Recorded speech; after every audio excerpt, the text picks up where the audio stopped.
Yo, it's your boy YoungMully. Now check this shit out, gang. Spurs fans have been blasting and wilding this week, and rightly so, man. They got spanked by Manchester United last weekend on their own yard, and somehow end up the week with a W. They end up upgrading the Portuguese Tony Pulis with the Italian demon Antonio Conte.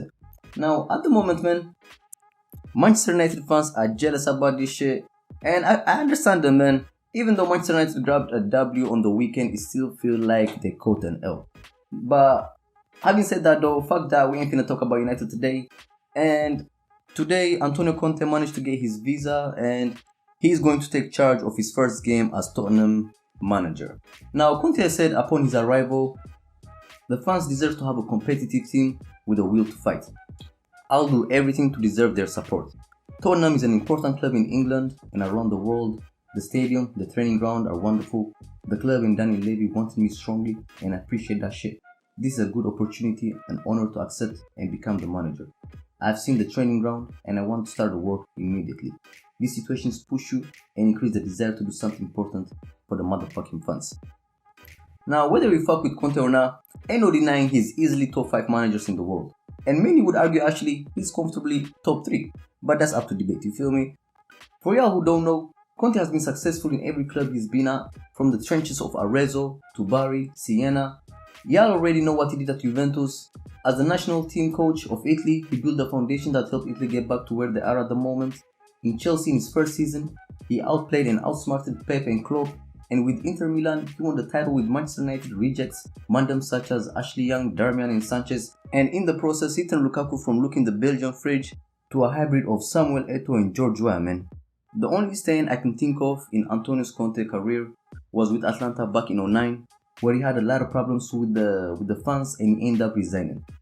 Having said that, man, this is a big W for Tottenham. Let's keep it real, because in the summer they wanted Conte, they didn't manage to get him. Nuno wasn't their first choice, Conte was their first choice, and 4 months later they capped the homie, you feel me?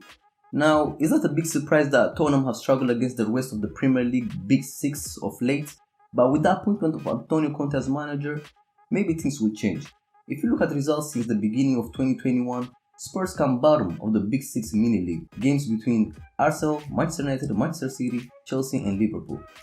Even though Antonio Conte's win rate against the top 6 sides is actually lower than Tuchel, Klopp and Pep, Conte ranks as number 2 in win rate in the Premier League history. And looking at his track record, the things he has won, the things he has achieved, it's not a surprise that a lot of Tottenham fans are expecting big things from the homie. You know what I'm saying? The minimum expectation now would be a top 4 finish and maybe a trophy on the side. And to add to all this shit, there's an element of poetic justice, because if y'all remember, man, Ryan Mason, the Tottenham academy boy, suffered his career-ending injury playing against Antonio Conte's Chelsea team back in 2017. 4 years on, he's part of his backroom staff at Spurs. And ain't no denying Ryan Mason is gonna learn a lot of shit from this, and maybe hopefully he can take over after Antonio Conte, you feel me? And today, bruh, even though it's just the Conference League where all the bummy teams be chilling, it's gonna be really interesting to see which formation Antonio Conte uses, because in the past we've seen him use 3-5-2, 3-4-3, 4-3-3, 3-4-1-2. So it will be interesting which formation he will opt at Tottenham, and it will also be interesting if he improves the Tottenham defense as well, you feel me? But anyways, man, Tottenham fans, man, what y'all think about this appointment?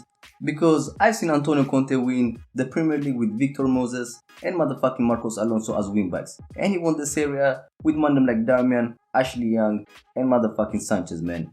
And on top of this shit, he even managed somehow to improve Lukaku's first touch. I didn't think that was possible. But anyways, gang, are y'all happy with this shit? And are now Tottenham favorites to finish in the top 4 ahead of Manchester United, Leicester and Arsenal? Because let's keep it real, man, Chelsea, Liverpool and Manchester City, they're definitely gonna be in the top 4, you feel me? But anyways, let me know your thoughts on the comment box. It's your boy YoungMully. Like, subscribe. It's lit.